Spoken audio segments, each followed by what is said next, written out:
Yeah, I think we can get started now. Okay. Good evening, everyone. My name is Benjamin Tauber. I'm the Playground Program Manager at Montgomery Parks, and I would like to welcome all of you to the community meeting for Sligo-Bennington Neighborhood Park. Thank you for taking the time out of your schedule and being with us tonight.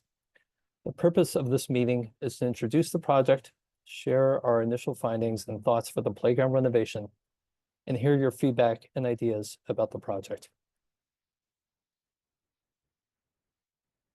Before we begin, I just wanted to address a few housekeeping issues. This meeting will be recorded and posted on the project website in the link that you see on the screen. And during tonight's meeting, you may enter questions or comments with the Zoom Q&A box at the upper right of your screen. After tonight's meeting, please complete an online community survey for this playground project.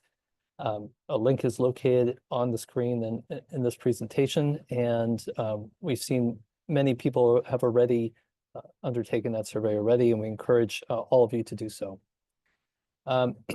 For any questions about this playground renovation project at Sligo-Bennington or about the playground renovation program in the county, please feel free to reach out to me, Benjamin Tauber, Playground Program Manager, at the email listed on this slide. We first wanted to introduce some of the team members from the Montgomery Parks Department at the Maryland National Capital Park and Planning Commission. From the Park Development Division, Patricia McManus, Landscape Architect Supervisor, and Ian Rodway, a Project Engineer. From the Public Affairs and Community Partnership, Melissa Chutner and Michelle Ramirez. From Park Management, Todd Holmes. And any further questions that can't be addressed by the folks on this call, there are other folks, including Park Police, who will answer additional comments and questions. So the agenda for tonight's meeting, we'll start off with a discussion of the playground renovation program in the county as a whole. Followed by a discussion of the existing site conditions at Sligo-Bennington, a review of the scoping ideas and examples that are being considered for the playground renovation at the site, a discussion of the schedule and next steps, and followed by a question and discussion period at the end. So I'd like to begin with a discussion of the countywide playground renovation program. As you all know, play is a fundamental part of each child's world. It enhances their physical, cognitive, social, emotional, and sensory development. It teaches children how to explore and manipulate their environments, and it offers a space for children, friends, neighbors, and people of all ages to get together and form a community. It's perhaps one of the most important catalysts for growth and learning during early childhood, and it allows children to safely challenge themselves, nurture creativity and imagination, and of course, spend time outside. In the Montgomery Park system, we have around 275 playgrounds. Each playground is inspected monthly by a certified playground safety inspector. At the end of their life cycle, playgrounds are in the queue for replacement, and that includes Sligo-Bennington. Comprehensive playground renovations are made through the Playground Renovation Capital Improvements Program. The life cycle of a playground is approximately 20 years. And there are nearly 135 playgrounds in the park system that have reached that 20-year-old threshold. The average cost to replace a local park playground like Sligo-Bennington is around $450,000. Currently, Montgomery Parks renovates approximately 5 to 6 playgrounds per year. So this equates to around a 46-year life cycle across the county. So given the age of our playgrounds and their current funding levels, criteria have been developed to prioritize renovations. These include condition ratings as determined by the playground safety inspectors, age of the playground, the presence of wood playground equipment, which is currently being phased out due to longevity and maintenance issues, and the priority given by the playground inspectors For example, parts may no longer be available in stock or other concerns. And finally, location in equity areas, which include lower income and ethnically diverse neighborhoods. Typical components for playground renovation include play equipment designed for ages 2 to 5, as well as 5 to 12. And they're designed to meet child development as well as consumer safety standards. A mixture of activity types are usually included, and safety surfacing, which typically in 90% of our playgrounds is engineered wood fiber. Under drainage is provided to prevent water from saturating the safety surface. Accessible routes are provided to the playground. And seating are provided for parents, caregivers, and children to make the playground a comfortable place to be. Maintenance access is provided to allow easy repair of equipment and replacement of the surfacing. And finally, communication boards are a new item that are have been introduced in our renovation projects. They're designed to enhance inclusion and to help those with diverse language skills, as well as those with developmental or learning disabilities. An example of the board can be seen in the photo on the slide. So there is no federal playground safety law, but most states enforce playground safety as a standard of care. So Montgomery Parks adheres to the following standards and guidelines established by the Consumer Product Safety Commission, the Americans with Disabilities Acts, the American Society for Testing and Materials, and the International Playground Equipment Manufacturers Association. Now that we've given an overview of the countywide playground renovation program, I would like to continue with the discussion of the existing site conditions at Sligo-Bennington. So the park is located in Silver Spring near the Seven Oaks and South Woodside Park neighborhood and within the Sligo Creek Stream Valley. It was acquired by M&C PPC in 1932. The 6.3-acre park is bordered on the north by Colesville Road, on the east by Sligo Creek Parkway, on the south by Sligo Cabin Neighborhood Park, and on the west by Bennington Drive and residential homes. The park features several different attractions, including the playground, multi-use field, 2 tennis courts, picnic area, and walking and biking trails. The main area of focus for this project is the renovation of the playground. There have been several recent renovations of neighboring parks within the last 15 years, which are highlighted in blue on this map. They include Ellsworth Urban Park, Woodside Urban Park, Nolte Local Park, Dale Drive Neighborhood Park, Sligo Creek Stream Valley Unit at Kennebec, and Indian Spring Terrace Local Park. And we are glad to add Sligo-Bennington to this list. So as mentioned previously, the park is located in the Sligo Creek watershed. So much of the park is within the 100-year floodplain, which does present some permitting and design challenges. However, we believe that our natural resources can be protected and these issues addressed in the renovation of this playground. If you are not already familiar with Sligo-Bennington, here are some slides that show some of the many natural features of the park, including Sligo Creek, the surrounding Stream Valley Forest, and the many mature trees. Walking and bike trails extend throughout the park and bring access to the tennis courts and picnic area. The picnic area is located in an open stand of mature trees adjacent to the existing playground. There are several rock outcroppings in this area that give it a special character.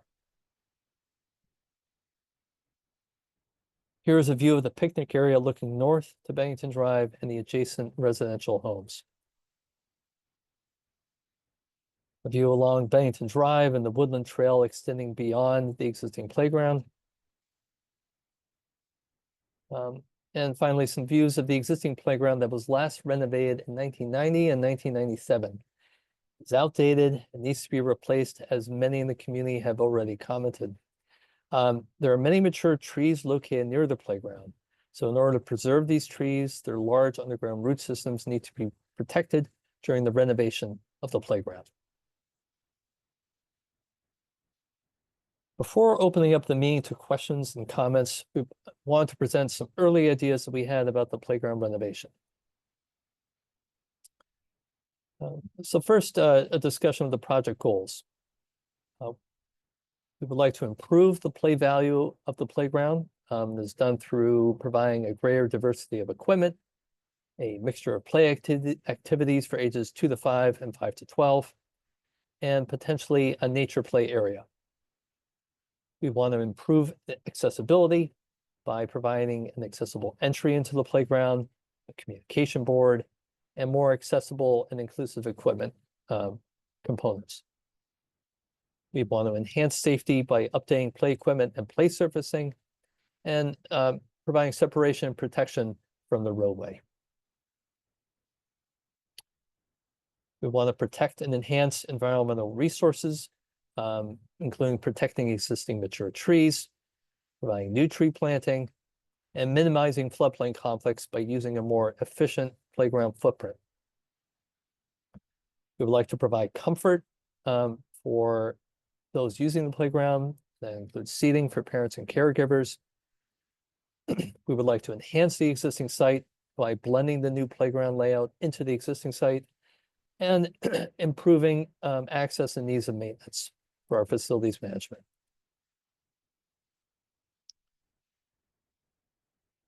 So in this proposed concept plan for the playground renovation, you could see Sligo Creek highlighted in blue, the woodland highlighted in green, the 100-year floodplain in the dotted blue line, the existing mature trees with their critical root zone in the lightly shaded white, the existing playground highlighted in the dashed orange line, the proposed traditional playground highlighted in yellow, and the potential proposed nature play area highlighted in purple.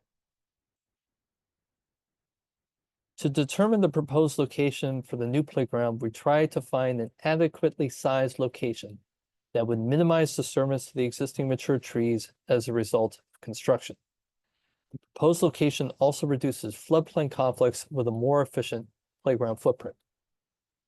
In addition to the traditional playground, a nature play area is potentially proposed near the existing picnic area and natural rock outcroppings.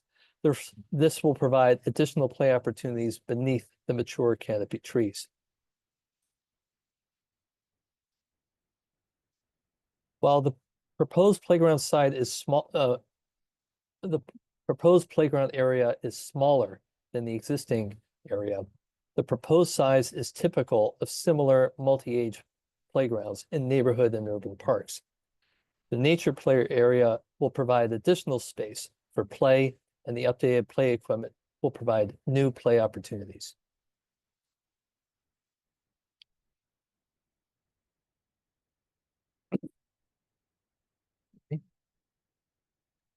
The proposed playground will contain play equipment for ages 2 to 5 and 5 to 12.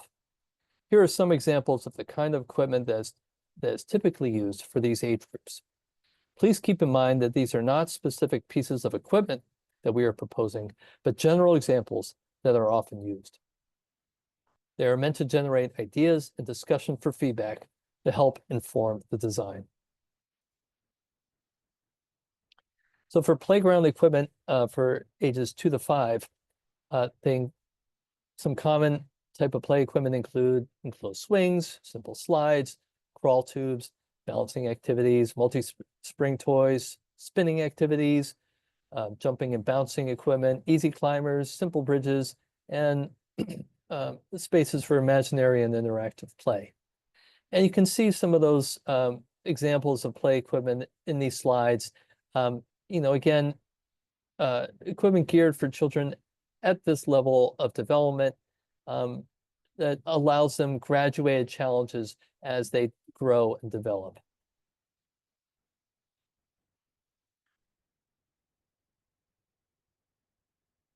So for playgrounds for children's ages 5 to 12, this is often more challenging and more diverse to meet the growing abilities typical of this age group. Opportunities for groups of children to use equipment at the same time is also more common. Um, so typical equipment for this group often includes swings, challenge slides, chain or cable walks, freestanding climbers, taller towers, horizontal climbers, track rides, vertical sliding poles, and spinning activities. In some of the requests online, there was some requests for track rides, but we wanted to note that a track ride was installed in the nearby playground at Sligo Creek Stream Valley Park, Kennebec, and we want to be able to provide a diverse set of play opportunities and play equipment both within the playground but also within the immediate surrounding area. And you can see some of the examples of play equipment typical of this age group in these slides. Again, more challenging, as appropriate for children who have grown and developed and are ready to take on more.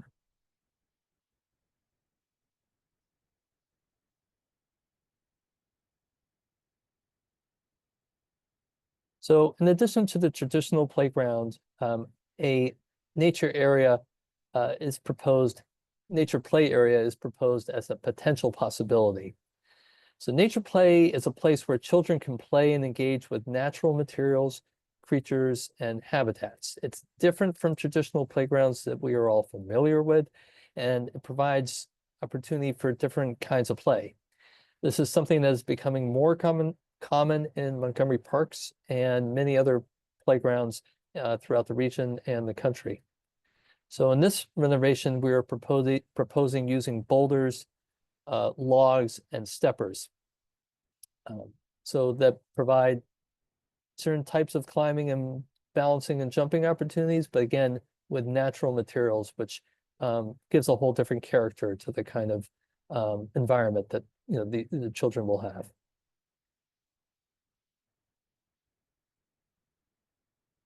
After reviewing the scoping and ideas for the playground renovation, I would like to review the upcoming schedule and next steps for the project. So this past fall and winter, the project was initiated and initial studies were conducted. This spring, we're conducting our first community meeting and community survey, which is online.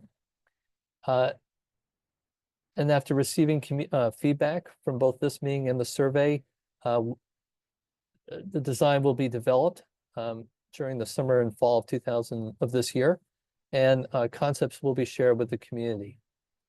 During the fall of 2025 and spring of 2026, a detailed design, permitting, and construction documents will be developed. And it's our hope in the summer of 2026 that we will begin construction, which typically takes 6 to 8 weeks. So as far as next steps go tonight, again, we will be collecting feedback from the community meeting, and over the coming month, we'll be collecting more feedback via the open town hall. We will develop a design concept based on community feedback, MNC, PPPC standards, cost, maintenance, and environmental protection issues. The playground design concept will be posted on the project website for review and comment. Please complete the online survey to share your preferences, priorities, and comments for improvements to the playground. And please include your kids in the process. We saw that many people have already done so, and we encourage all of you and even those who aren't attending to do so as well. And the link is located on the website in addition to this presentation. For contact information for this project, as well as for the playground program renovation throughout the county, please feel free to reach out to me. My email is located here on this presentation and also on the website.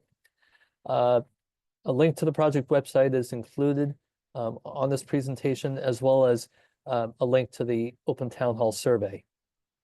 For general questions and maintenance inquiries, the best and fastest way is to call the number on the screen or send an email to this email, info@montgomeryparks.org.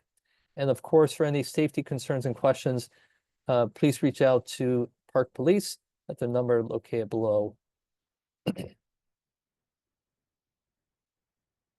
So this concludes this portion of the presentation, and I want to thank everyone for listening. As we moved into the Q&A portion of this meeting, I would like to hand things over to Patricia McManus, Landscape Architecture Supervisor at Montgomery Parks. Okay, thanks, Ben.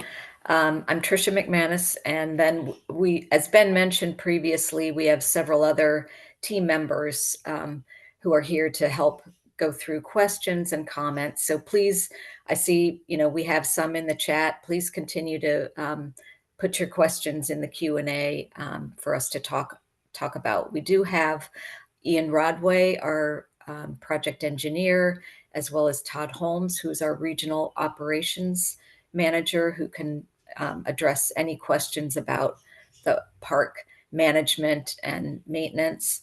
And so we'll do our best to go through the questions. We'll run through them in order, and I'll try to direct any issues to the most appropriate team member to answer those questions, but I am asking our team to please feel free to jump in if you have information to add, just so that we have a good and thorough discussion of all of the issues.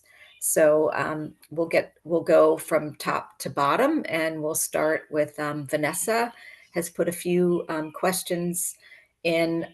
First, are there plans for a playground garden project? And Ben, you have addressed sort of the scope of the project that we're looking at. The next part of this question is how sustainable and earth friendly are the materials that we're considering for the playground. So I think, we're not looking at gardens per se, but the project will include definitely tree plantings and trees as part of the planting design. And Ben, would you like to talk a little bit about the materials that we're proposing to use? You did show some of the nature play images, but maybe some of the potential materials for the playground. Sure, yes. Yeah, and certainly in the nature play area, it will be all natural materials, logs, wood and stone. And within the traditional playground, so typical equipment, playground equipment is usually metal and different kinds of plastic, then limited. And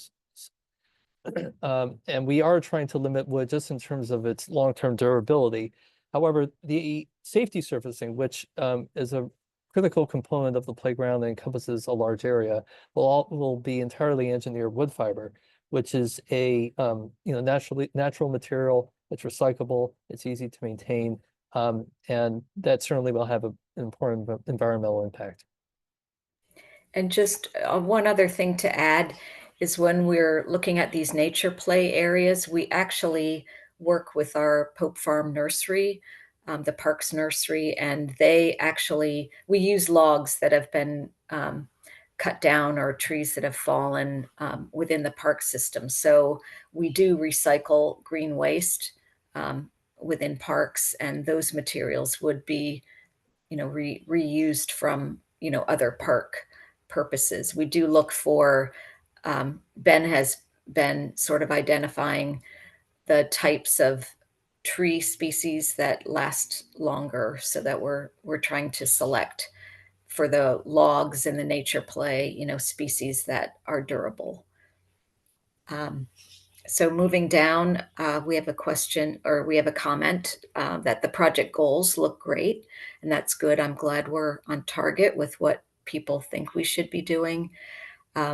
Marcy had a comment, and about a comment about the playground area being significantly smaller than the current playground. And I'd like to address this and also talk a little bit about the reasons why. And I know that like when we first were, we knew this playground needed to be renovated, and given the limits of the floodplain and the flood, and I'm going to ask Ian to jump in because Ian is one of our engineers who works on a lot of environmentally oriented projects, work in streams and floodplains. So he's very familiar with the regulations, but we technically improvements are not permitted to be in floodplain areas. So any built structures or amenities um, are not, the current regulations would not allow you to place like a playground or any amenity in the floodplain. We did meet, our team met with the Department of Permitting Services and the staff who regulate work within the floodplain, and had a sort of a pre-meeting just to find out what we would be able to do in this park. And Ian, I'm gonna ask Yeah, you in a minute to address it, but they did guide us to remove that one play area that's very closer to the stream, and try to keep our developed area as far to the edge of the floodplain as possible. So we're essentially trying to rebuild on the existing footprint, or within the area that's already disturbed, and sort of at a similar grade so that we're not filling um, within the floodplain. So Ian, I've like taken a yeah, stab at it, but sure. please expand. Yeah, yeah, sure. So just I guess to back up a little bit. So playgrounds are in compliance within the floodplain regs. So we could build it. So there's two things at play here within the floodplain. There's the floodway and the floodplain. The smaller playground shown there is partially in the floodway. So with guidance, we were directed to minimize any encroachment onto that floodway. Um, the permitting is a challenge anytime you're building structures or amenities within a playground. So I think that's partially why it's shown, but really the big focus was on that smaller playground within the floodway.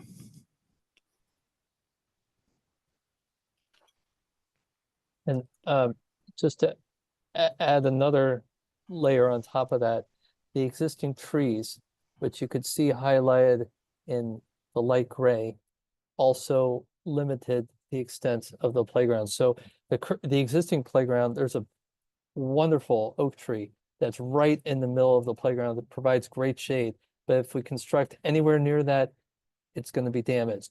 So, working with our urban foresters, we try to locate the proposed playground in a zone where the impact on those oak trees will be minimized. So in addition to the floodplain restrictions that Ian and Tricia were talking about, that was another set of restrictions that limited where we could build. And I think to add to that, and Ben and Ian can, address this as well. When we did meet with the permit reviewers, the one reason we're thinking of adding nature play is there are a lot of, it provides some additional natural play opportunities, so that if our, developed playground is a little bit smaller, we can provide other types of play opportunity. And there's a nice rock outcrops out there right now. So Ben was kind of thinking we might like supplement what's out there with natural materials. And that, that I think, you guys did talk with the permit reviewer about nature play, and as long as we're not changing grade significantly, I think that's something that we can do within the Yes. floodplain That's how I area. understand Is it. that right? Okay. Mhm. Okay. Okay. Anybody else have anything to add on our team?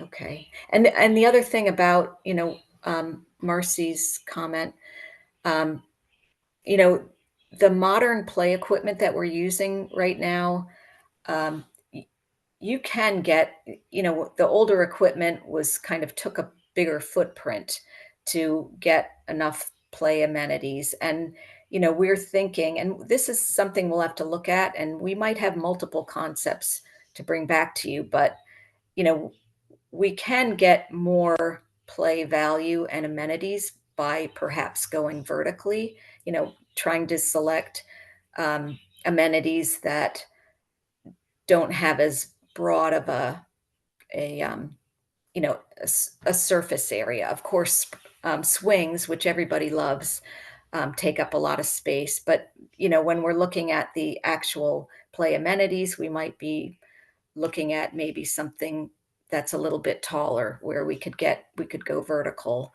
with the you know play elements. So that's a thought as well. And then moving on to Christina's comment, are there plans to plant new shade trees, as they've lost trees in that area over the years, and want to make sure that there's plenty of shade there? And yes, Ben, you can add to this, but yes, we would definitely be planting trees as as part of the project. Absolutely. And that's, shade it's such an important part of the playground. Providing it's comfort for kids, caregivers.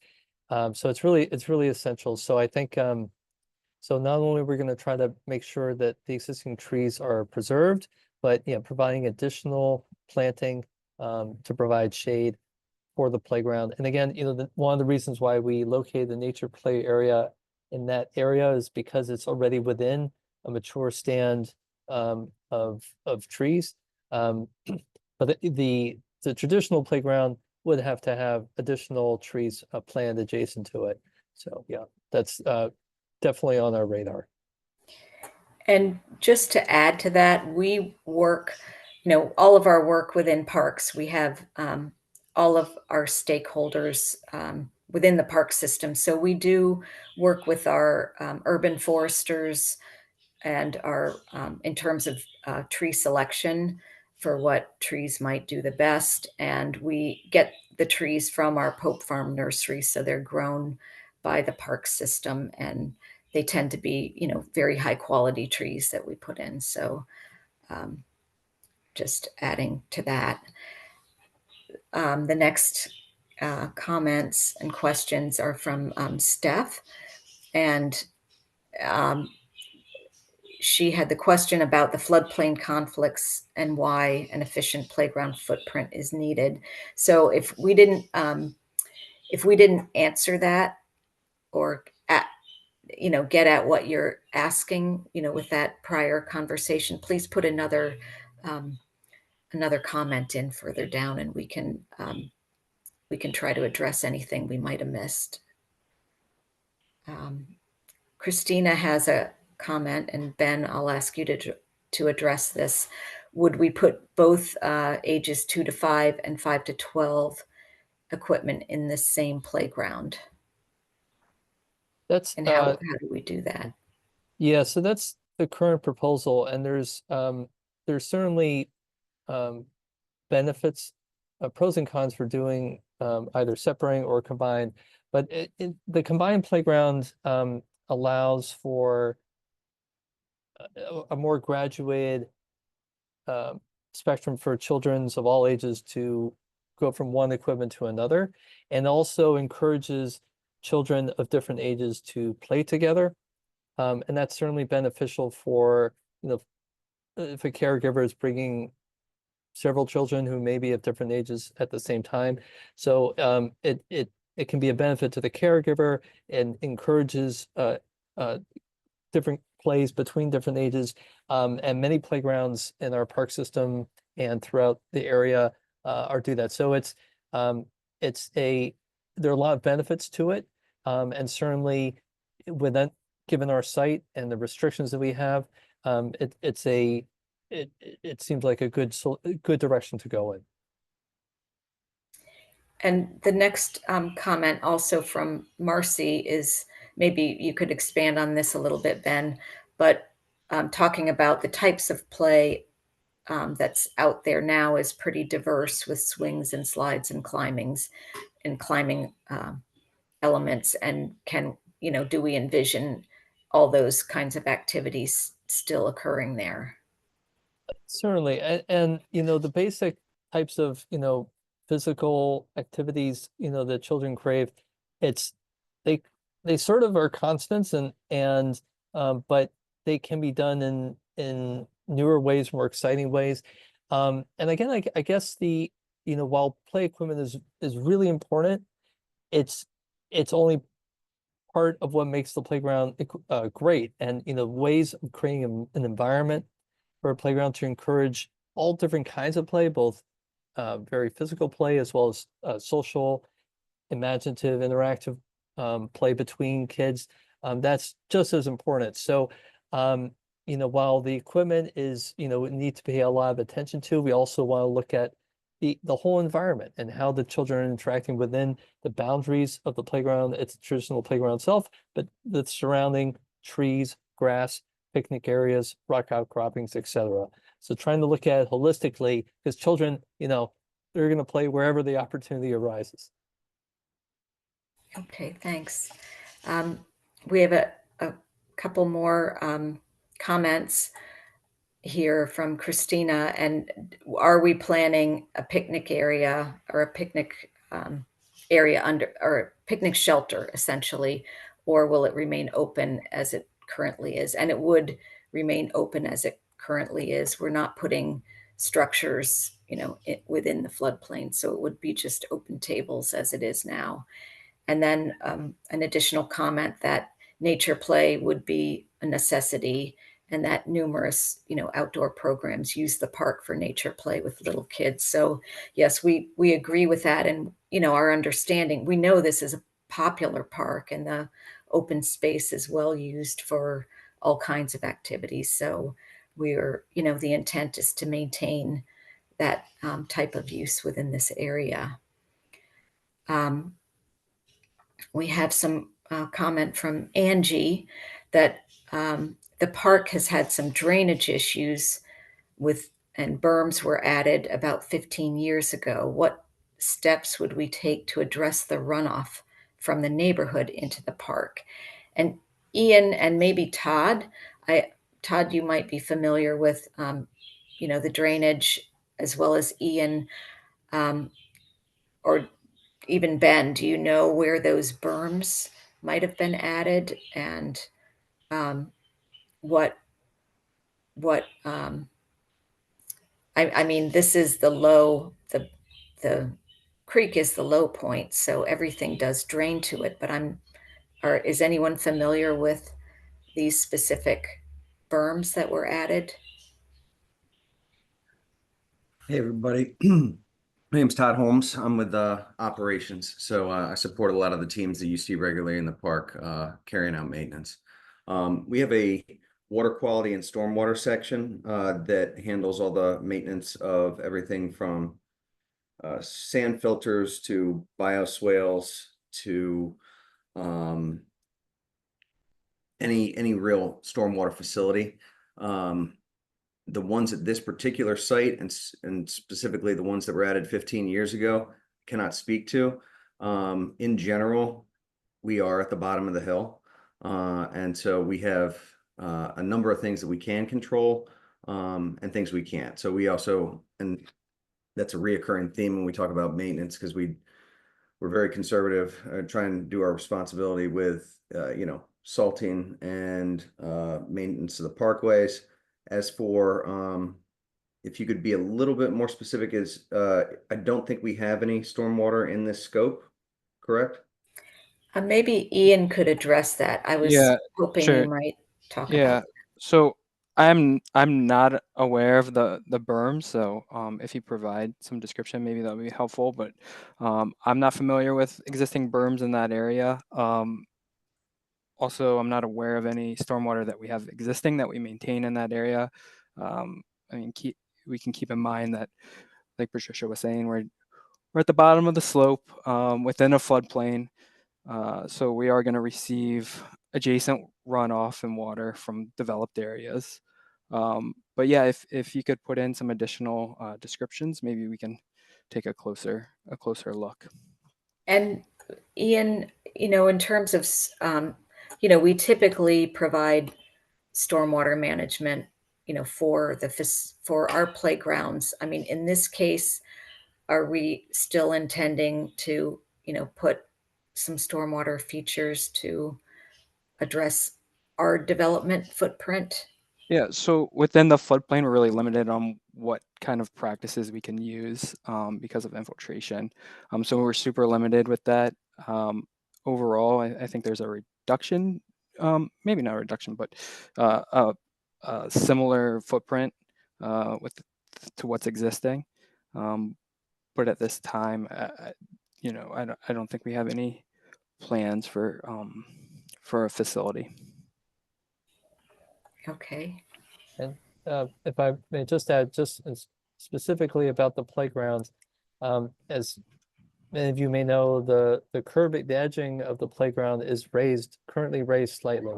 And we anticipate keeping that edging raised just to avoid some of that when there's storm water, when there's flooding, that won't wash away the engineered wood fiber. So we're trying to keep that in mind. And so far, the current design, the current condition, the surfacing has remained intact. So in the future, the proposed condition, we hope, will also stay intact as well.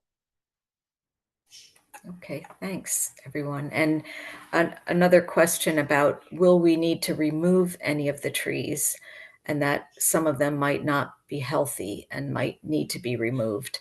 And I think that would be something, as we said, our urban foresters and our horticulturists are on our teams as we look at projects.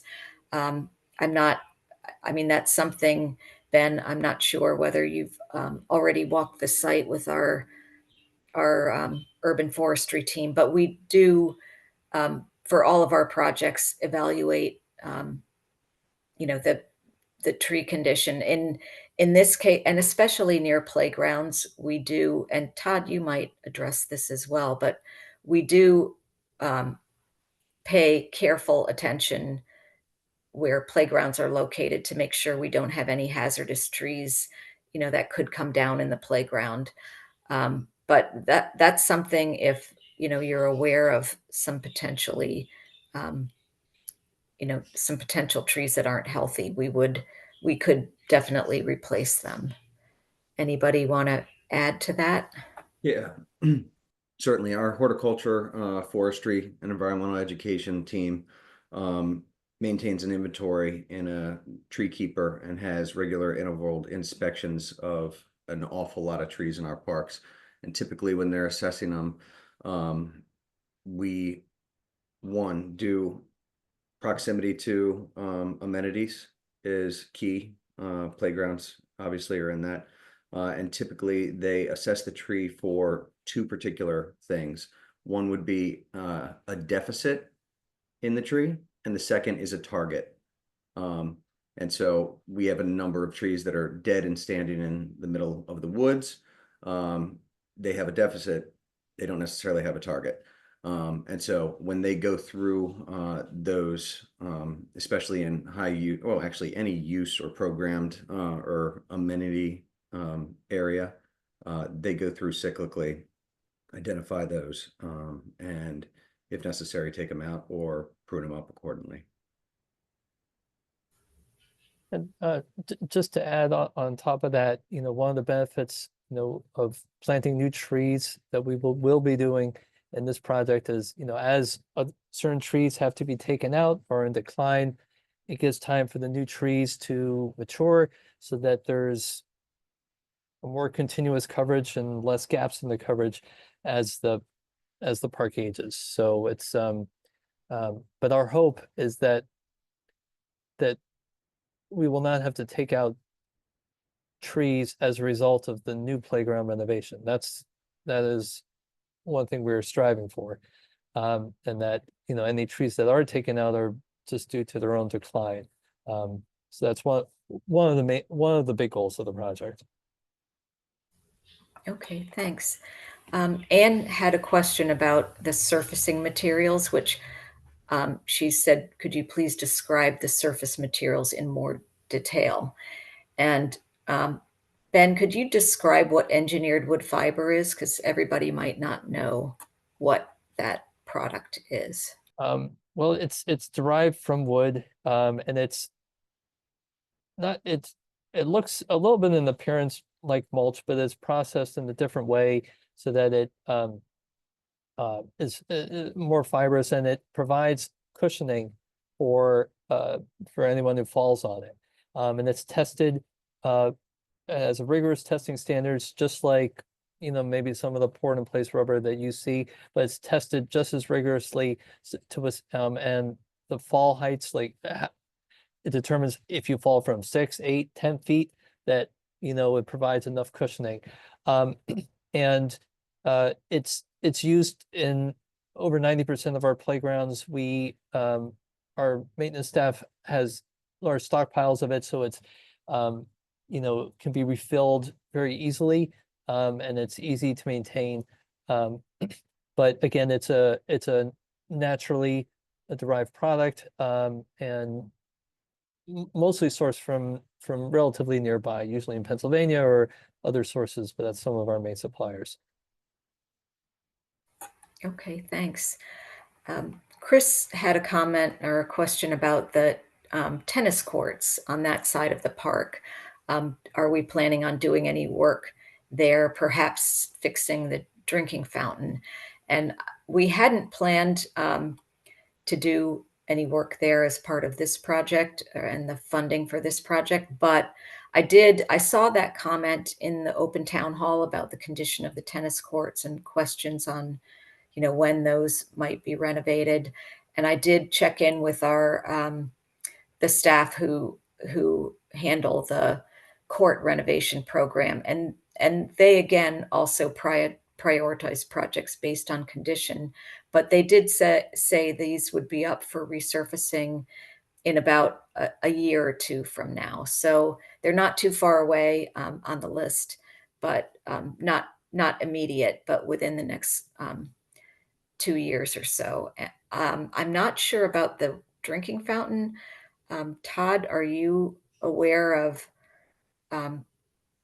the drinking fountain not working in that location? It's No. something, if we don't know, we could check into for No, sure, but we could certainly look into it. yeah. And if that's either something that got missed on our Jack Frost program on when we do startups out of winterization, we can look at it, but we'll address it and see if that's something that we can get up and running. Okay, great, thanks. And Christina's commenting about if the space for the playground is limited, could we add additional space for a larger nature play? And certainly, I think that's something we can look at.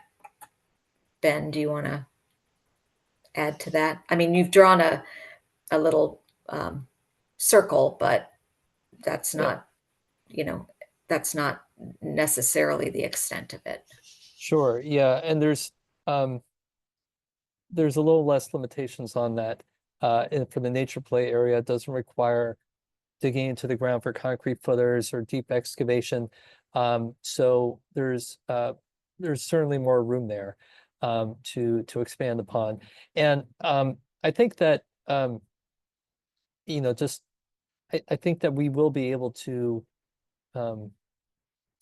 there's the playground, proposed playground area, it's still certainly of a decent size for this area. And I think as Tricia mentioned, we will do our best to maximize the, the play opportunities that we can fit within that footprint. Currently, while the equipment is very spread out in the existing playground, there's certainly large gaps in between areas, and we're going to try to minimize that so there isn't dead space between equipment. And using things more efficiently, perhaps with height, more height than what is there, to really maximize what we can get in that traditional playground. Okay, thanks, Ben. Anne is asking about product name for the engineered wood fiber, how it would be maintained, and would it be hotter than what's there now? And actually, it is the same material that's used now, but there are several trade names. Ben, if you could, I can't pull them off the top of my head, but and the other part of the question is, will there be a walkway added? And we will provide an accessible walkway from the road, from Bennington Road to the playground. Is that correct? Yes. Yeah, that's correct. And that will be both for access for pedestrians and also helpful for maintenance access as well. And in terms of like trade names, so, well, engineered wood fiber is sort of the most commonly used term. There's a company out in the Midwest called, they call it Fibar, but that's just their trade name. We source most of our engineered wood fiber from a company called Ziegler Brothers, out in Pennsylvania. But they just, The name is wood carpet, right? Wood carpet. ma- The it's Ziegler escaping me. Brothers. Oh, the Yeah, wood the carpet, Ziegler okay. Brothers product Yeah. is called good wood carpet. So there's several different, sources. Yeah. Yeah, but they're really interchangeable. The products, there's really no difference in terms of the material itself, where they're getting it from, and it's all fairly standardized. They have to pass rigorous testing for it to meet the Consumer Product Safety Commission and American Society of Testing Materials, this rigorous standards for it. So it's fairly uniform, depending on where you get it. But yeah, they'll advertise it under a different name. Okay. Marcy's just adding a comment that, yeah, it is a challenging site, well loved by kids because of its diversity of features. So is glad to see it getting some new life. We are too. And Christina is asking about, there's a 4-seat swing next to the large oak. And are you familiar with that? If that might be that part of the extension of the play area over by the tree, Ben. If we remove that, could we get additional nature play there? It's that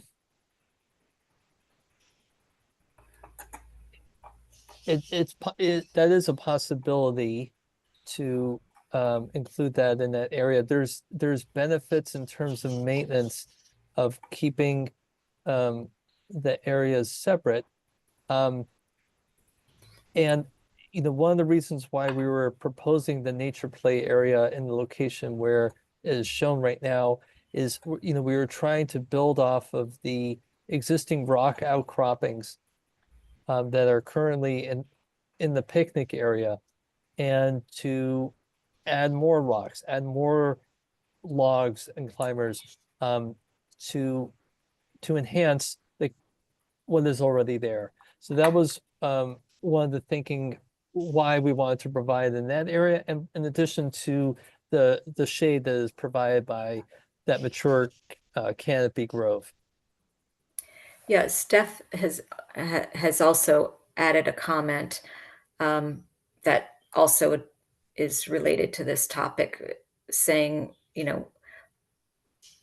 they were hoping for creek access adjacent to the nature play area, and would that be allowed, and could it be considered? So I think we'll have to think a little bit more about what that nature play might be and what might be, appropriate for the area. But these are all great comments and suggestions. And what I'm hearing is, make sure we have enough of it. So, right? Yeah. Chris's comment was saying that verticality would be good. The structure at Ellsworth Urban Park might be a good example. And comment that the Kennebec playground is an awesome playground, and would love to see it as much like that one as possible, but it's a little bit far from here to easily walk between them.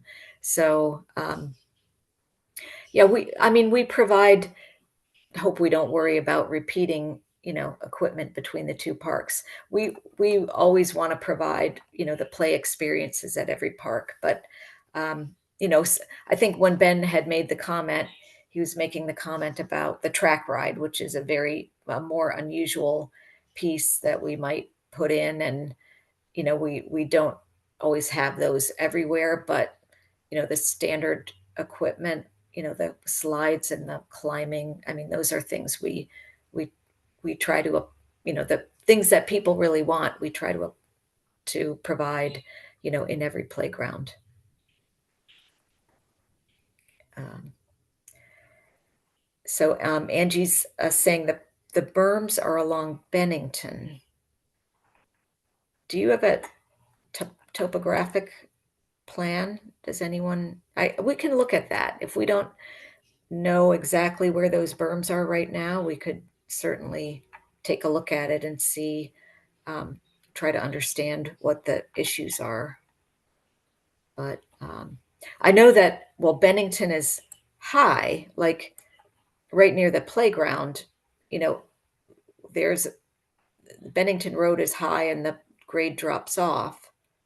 But I don't know if was an added berm per se, or whether it's just a change in the elevation. But Ben, we can take a look at that. Yes. Yes. And see what those issues might be. And Chris is saying likes the nature play area idea and encourage us to get creative and ambitious with that, so that it could be a unique park feature. And the rocks are already used for imaginative play and climbing, and those aspects could be enhanced substantially. So go big with the logs and set it up as a series of features that could lend itself to the floor is lava style play. So that sounds like fun. Okay, and Angie's saying, can we talk with Robert at planning? And I know Robert very well, so yes, we'd be happy to talk with Robert about what the drainage issues might be. And I know that we will need a forest conservation plan, which will be going through the planning department. But I'm happy to talk with Robert. I think he's a great person, and I've known him for a long time. So Anne is saying there's drainage issues where Greenbrier dead ends in the park, and it's a tributary. So the water doesn't go anywhere. And Friends of Sligo Creek has been looking at it with DEP informally. So Ian, maybe we can look into these comments to try to understand what the issues are. Yeah. Mm-hmm. Okay. And then for the creek comment, could we consider a wood chip walkway to the creek? Right now it's overgrown, mostly invasive vegetation to get from the play area to the creek. Todd, I'm wondering if you could, I know there's and Ben, you might point out on the plan, there is a natural surface trail back, like parallel to the creek. Is that right? And yeah. Is that what that white line is? Yes. But that's not got wood chips on it, does it? It's sort of natural surface earth. Yes. Yeah, and I guess we would have to consider whether the wood chips would stay, or whether they'd be washed away with the flooding. So I know our playgrounds are high enough up that we're not having that issue. I don't know if there might be issues closer to the creek. But that's something we'll certainly can look at to get natural surface connections directly to the playground. And Vanessa's comment agrees that nature play is potentially wonderful and it's good for child development. Love to see something creative like willow houses or nature mazes and non-regular shapes to provide physical challenges. Also curious about not only gross motor, physical benefits of playgrounds, but sensory benefits. So, Ben, are we planning, what kind of sound or tactile experiences would we be planning? You have Thank you thoughts for that about that? question. Yeah, thank you for that question. These are really great ideas. And I think one of the there's ways of incorporating that into kind of the traditional playground.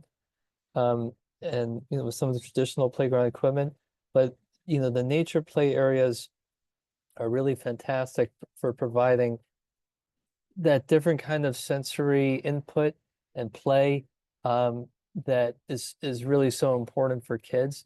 And just the difference between touching metal and plastic versus rocks and woods and leaves and twigs is just you can't really quantify that. We would like to it currently there's that the old wood equipment out there. Yes, it's wood, and it certainly has maintenance issues, and we've been trying to phase those out because of maintenance concerns. But if we're able to balance that with the addition of the nature play, then some of that sensory experience is gained and certainly enhanced, certainly better than the that old wood equipment that's out there now. But that's a great question.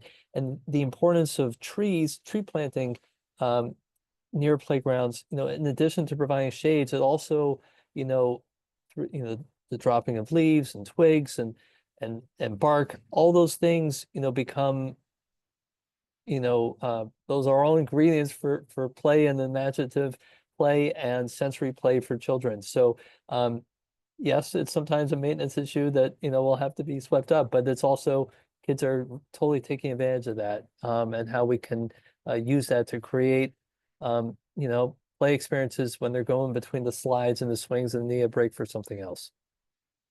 So thank you for that question. Yeah, okay, thanks. And a few final comments and questions. What would the walkway be made out of, and how wide? And I'm not sure which walkway we're talking about. Like the accessible walkway would be concrete, right, Ben? And Correct. are we thinking about the width? We know we need to provide access for maintenance. And then I Yeah. think there's also comments about the walkway, that natural surface trail. Those walkways are much narrower. They're usually maybe 3 feet or so. Maybe Todd or Ian might be more familiar with that walkway back there, but they are usually packed earth, which is what Christina's referencing. And that's more of our standard for natural surface trails, but maybe if we could talk about both types of walkways, what they might be. Sure. So, access to the playground for maintenance and accessibility would be not, it would be relatively short, but it would be concrete. At a minimum 8 feet. So it could be, we'll just say a minimum of 8 feet, because we do need to have a truck access to get, to resupply the engineered wood fiber, et cetera.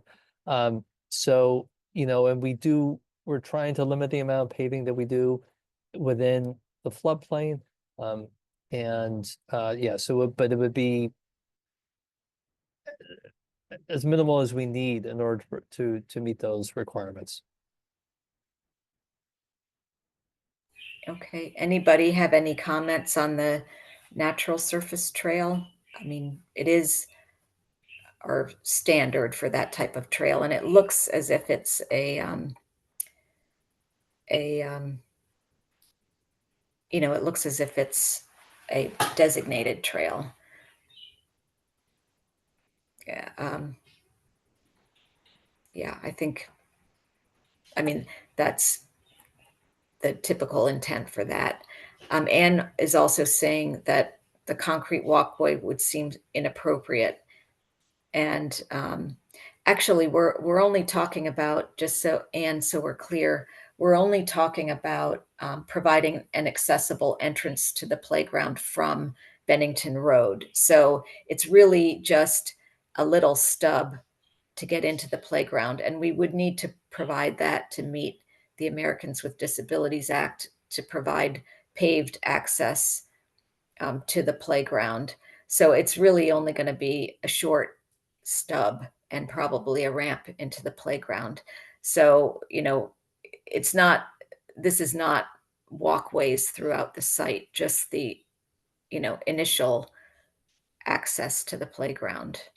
So, yeah, I mean, Nature Forward is a wonderful playground. We visited it just not too long ago, but we don't have like long walkways or pathways, that we're proposing. This concrete is just right at Bennington Road or Bennington Drive to get into the playground. So I know we got another comment from Chris. Natural surface trail is fine, but needs a little bit of attention near the bridge and some erosion issues going on there. So maybe that's something we could take a look at. Todd and our team, we can take a look at that while we're looking at the park. And Spencer is saying would be ecstatic to see the playground on par with the other recently renovated playgrounds. So, and, good to stay, Christina saying she'd like to stay informed. So Ben, what are the next steps? I mean, we will follow up and post the meeting recording and the presentation slides on the webpage. And if you've signed in, I think if you took the Open Town Hall survey and provided your information, we will, email you directly with the, when we have concepts to post and we're seeking comment. But Ben, how is the best way to stay informed and in touch? Yeah, and you can contact Ben directly also as well. Yeah, and we're certainly, as we feel free to reach out to me. And as we develop concept and post them to the website, we'll send out similar to what we did for this community meeting, we'll post and to let people know that, that there's been updates, and then there'll be opportunities for comment and feedback once that happens as well.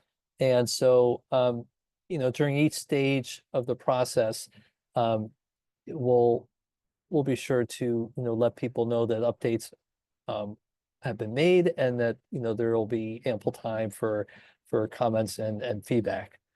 So yeah, we were really glad to see the number of people who jumped on the survey before the meeting. And I certainly, I've heard from a number of the residents over the past several months about their eagerness to get this playground started. So, and we appreciate all the comments and feedback, and just the great ideas that people have been sharing. So, yeah, this is wonderful. Yeah, thank you. And also, if there's any issues we didn't, or if you have comments you think of later, if you've already taken the Open Town Hall survey, or if you have, if we didn't address an issue quite well enough tonight, it looks like we have some things to think about, the drainage or to look into. But please feel free to contact Ben directly, and we've provided his information in the chat, and It's in the presentation. So please, stay in touch. And before we close, I would also like to acknowledge Melissa Chotner, who from our Public Affairs Office, who's been running this meeting in the background, and she and her team always make these virtual meetings run really smoothly. So I wanted to thank her, and thank you all for coming out tonight. We really appreciate. These are great comments, and already the feedback on the open town hall has been great. So I'll just turn it back to you, Ben, if you have any final comments to close the meeting. Well, I just wanted to thank Tricia and the whole team. And I wanted to thank everyone for taking the time of your evening to join this community meeting. Again, we appreciate all the comments during this meeting and from the Open Town Hall survey. And we look forward to the next steps of this project, developing a concept, and getting this playground renovated. So thank you again, and I hope everyone has a good evening.